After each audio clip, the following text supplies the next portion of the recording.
Let's take a look at the questions on homework number 15. First is graphing lines by using the slope and y-intercept values. The y-intercept is an actual point on the y-axis. So if the y-intercept is positive 1, click the mouse on the 1 on the y number line. Once you click the point and move your finger around using the mouse or the trackpad, you will create a line. The line has to be in a ratio of the slope. So if the slope is a -3, that means that it is the fraction -3 over 1. So the slope is always a fraction because the slope represents your rise and your run. So if you don't have a fraction, you put a 1 underneath. So from my y-intercept,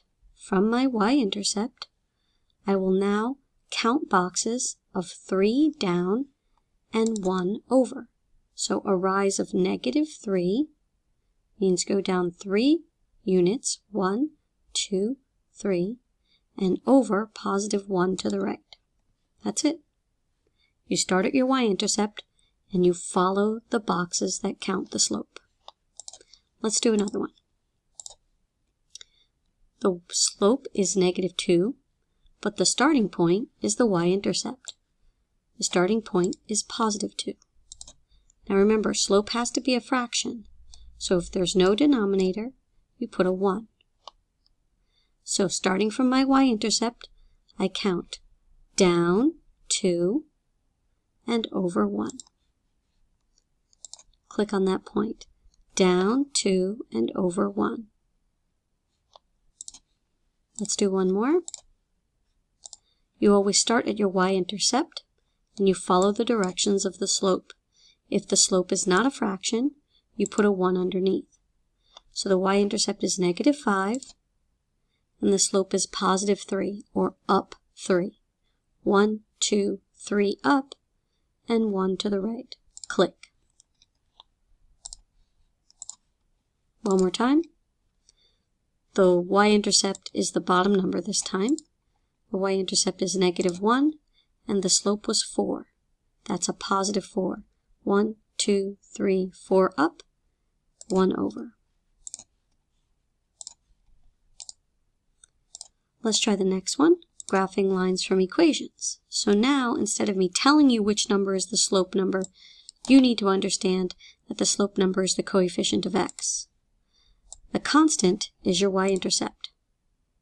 So we're going to begin by graphing a point at -1 on the y-axis. Now this time, our slope is a fraction. The slope fraction tells us how much to rise and how much to run. So for us, the rise is 5 and the run is 3. So that's up 5 and over 3. That's what rise and run mean. Because they're positive, we're going to go up. So up 1, 2, 3, 4, 5 units, and 1, 2, 3 over to the right. A rise of 5, a run of 3. Let's start again. This time, we have a y-intercept of +3. So we click at 3 on the y-axis, and we have a slope of -5. So -5 means down 5.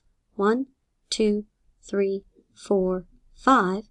But don't forget the run, which is an invisible 1.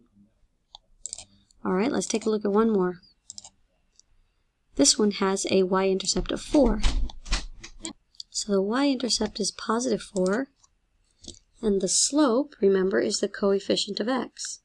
And if you don't see a number here, it's a 1 over 1. It's an invisible 1. So we're going to rise 1 and run 1. And that's how our line's going to look. So from our y-intercept, we rise 1 and run 1. This time our y-intercept is 5, but our slope is just a negative sign. Don't forget, that's an invisible 1 over 1. So it's -1 over 1. Now there's only one negative sign, so you'll only use it once. You go down 1, but then you run positive 1. So down 1, over 1. All right, last one. Y-intercept of negative 4. On the y-axis, we're going to go down to negative 4. And then our slope is negative 1/2. Now remember, you only have one negative sign, so you should always give it to the top number. That's the easiest way to graph it. So we're going to go down 1 over 2. From our y-intercept, down 1 over 2. All right, let's take a look at the next topic. Finding slopes from graphs. So this time you're going to find your own perfect corner points. Let's see, this one here. And then we got to plot a segment, but I got to find another perfect corner point. This one here. So you can't go diagonal, so we're going to go straight up, and then click again, and go straight over. So let's see, 1, 2, 3, 4. That is a rise of 4, right? You see here?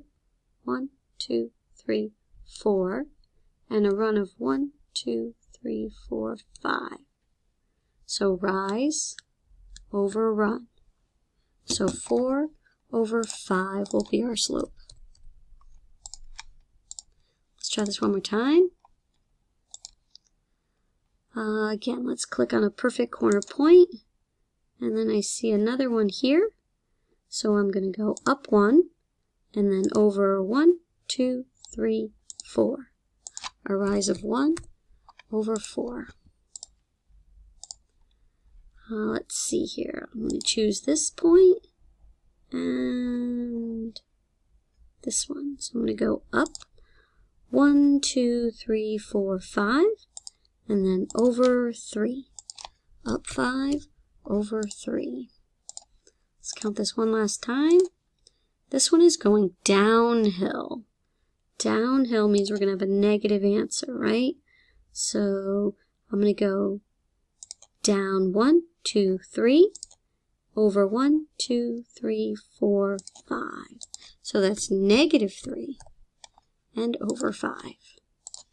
Well, let's take a look at the next task, which is finding slope from points. Right, and this one you may need some scrap paper for, because you're going to use this formula. y2 minus y1 over x2 minus x1. We start every problem with a subtraction fraction, and then we go find our y's. So 4 minus 0, so I'm going this way. 4 is first, 0 second, so I have to do the same thing with my x's. Negative 17 and negative 9. Pick up your calculator. Do the math. It's going to give us a 4 over 8, which reduces to 1/2. So you enter that subtraction fraction into your calculator, and you're going to get negative 1/2, I believe, actually. Negative 1/2. All right, let's do that again. A giant subtraction fraction is how we always start. Circle my y's, and this is how I'm going to begin. 20 minus 8, and then 12 minus 2. 20 minus 8 is 12, and 12 minus 2 is 10, and when I reduce that, I get 6/5. I don't want any mixed numbers. I don't want any decimals. 6/5.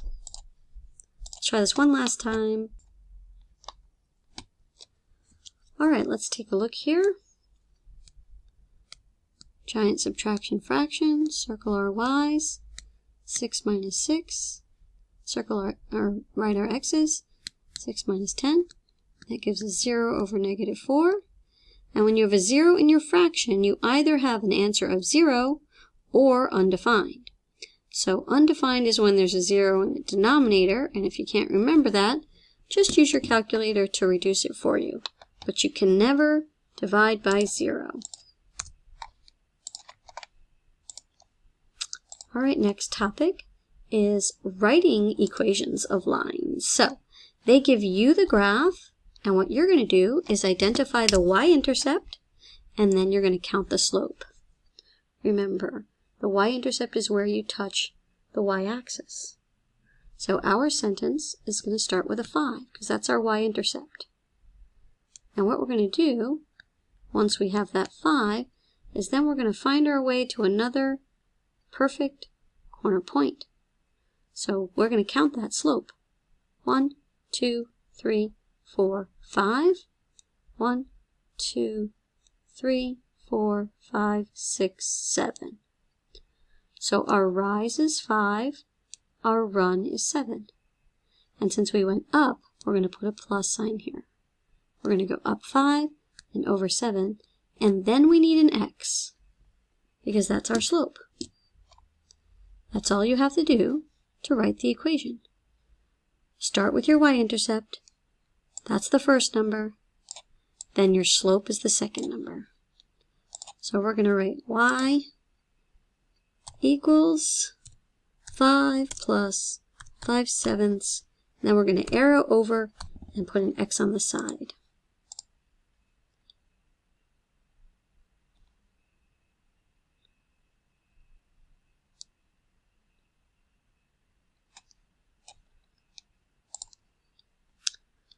All right, in order to write the equation of the line, you need to know two numbers.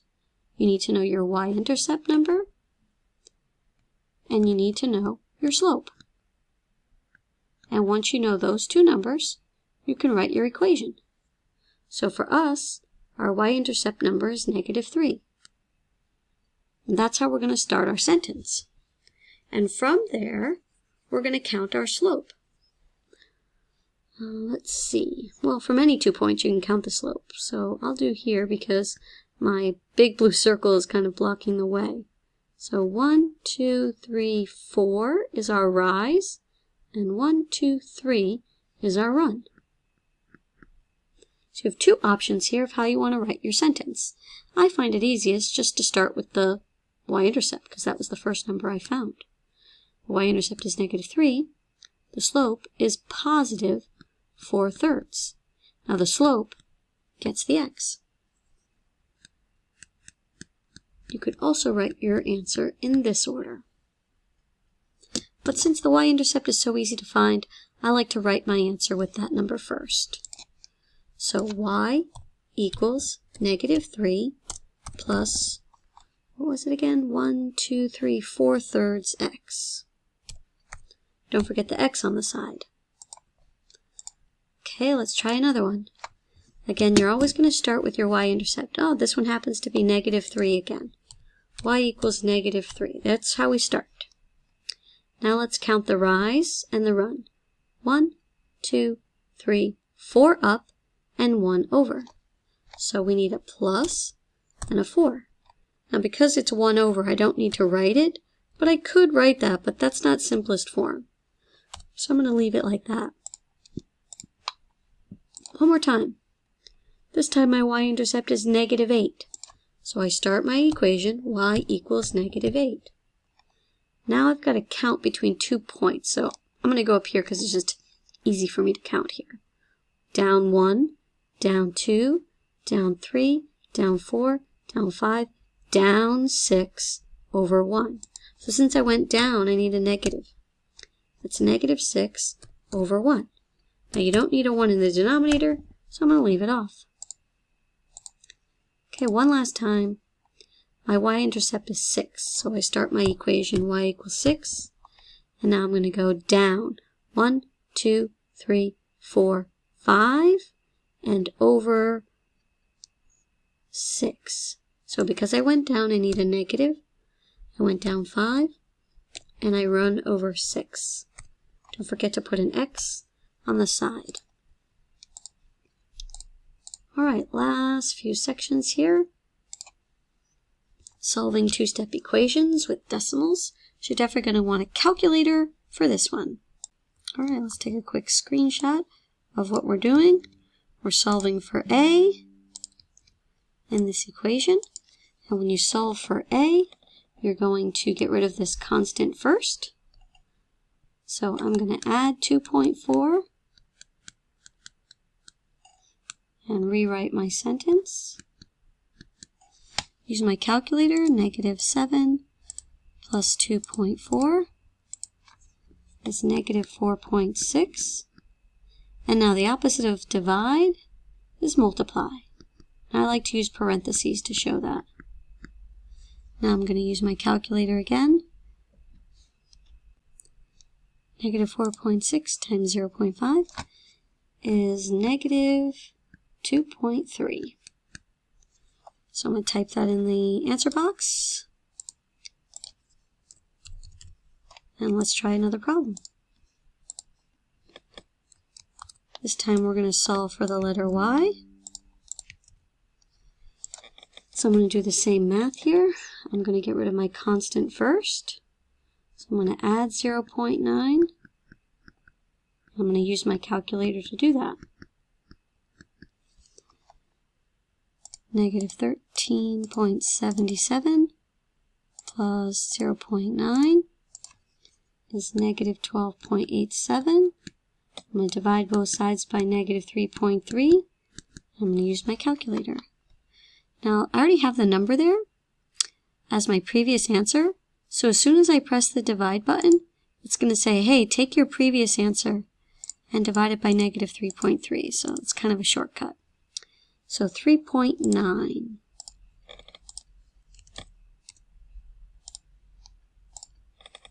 All right, I already showed you a question that looked like this, but I'll do one last problem. So in this question, you got to be a little bit careful here, because this minus sign, it belongs to 1.4. It does not belong to 1.5. The sign for this number has to be in front of it. So since there isn't one, it must be an invisible positive. So this is 2. Use your calculator if you need to.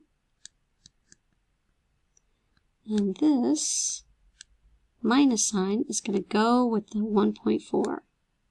So the opposite of dividing is multiplying. So I'm going to multiply both sides by -1.4. So -1.4 times 2, and I get -2.8. So be careful of your negative signs when you're working. If you see them here, make sure you know who they belong to. All right, last one, two-step equations with fractions this time. So this time we're going to solve for a. And in order to do that, the first thing we're going to do is we are going to clear this constant. And the opposite of that is -22. And we're going to get 16. Use your calculator if you need to. And you clear timesing by a fraction by multiplying by the reciprocal. That's when you flip a number over like this. Because dividing by 4 and timesing by 4 are opposites. And timesing by 1 and dividing by 1 are inverses. So that's why we flip this fraction over. So 16 times 4 is 64. So I'm going to type that in here. Use your calculator if you need to. And let's try one more with a fraction. Again, it's the same last step every time. First, you clear your constant like this.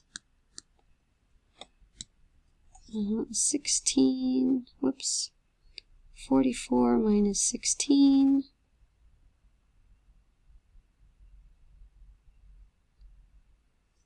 Is 28.